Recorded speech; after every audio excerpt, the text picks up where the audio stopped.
Warzone is in an interesting spot right now. Now, the gameplay you're seeing here is from the live stream from the haunting when that came up. But since this, there's been a few other updates, and namely the Ghost of War being free to those who have Vanguard pre-ordered. Now, they're pushing Vanguard awfully hard, obviously, with the integration with the Battle Pass and some of the STG and the M1 Grand loadouts being available, or blueprints being available. It kind of shows what that game is going to be. And we'll take a deeper look into those World War II guns here in a little bit. Maybe, Monday or Tuesday, something like that, we'll take a look.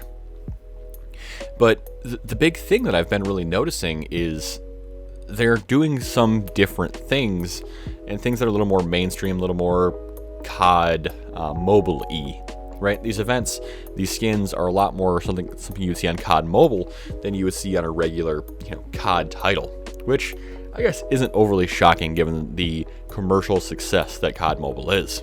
And there are hopefully a lot of quality of life things coming over from COD Mobile to Warzone that hopefully Raven and Treyarch, Sledgehammer, whoever has the next mantle will pick up. And that's nice to see. But then there are updates that they drop guns that just, the guns make no sense to me as to why they're in the game. Take a look at the Grav, for instance. Fully kitted, this gun is okay, right? It's between the XM4 and the Cold War AK, and yet somehow it doesn't seem to stack up to the rest of the competition. I mean, yes, it does shoot a little bit faster than both the Cold War AK and the XM4, and it has the same damage as the XM4 essentially to the chest. It still just doesn't do what you would think it would, but the recoil pattern is interesting, right?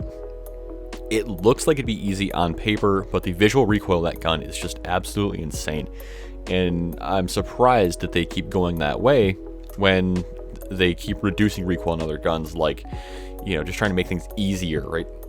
But I don't know, man. There seems to be a lot of things going on with this game that they're not sure what direction they're actually going. And it's starting to show in a lot of their designs.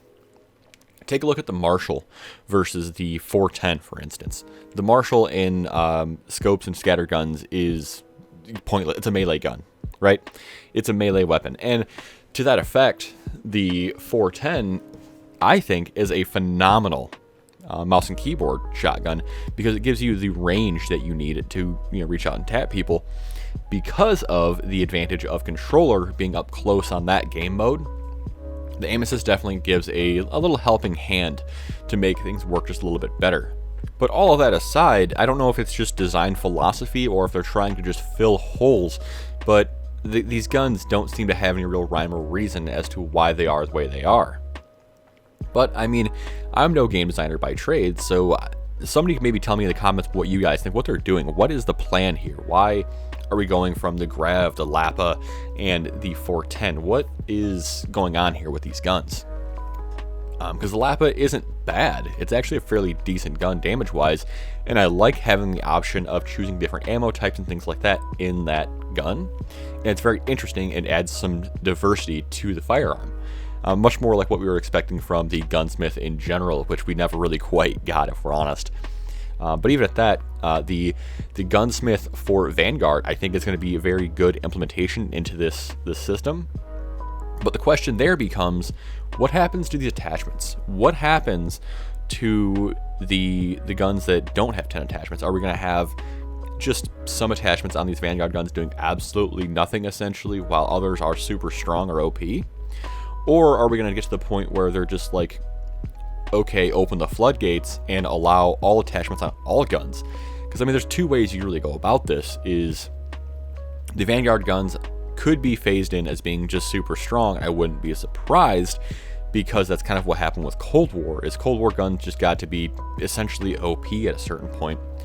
Take the FFAR meta, for instance. That gun was absolutely broken for the longest time, and they're okay with it, though, because people bought Cold War, or it seemed to be this way, bought Cold War to, level these guns up. And it makes sense from a project strategy standpoint that you want to amplify your sales of your current product. I understand they're making plenty of money in Warzone, but hardware sales is hardware sales, and you have to cover your costs, besides make whatever money you can in that window that you have for the release window before, like, Vanguard comes out.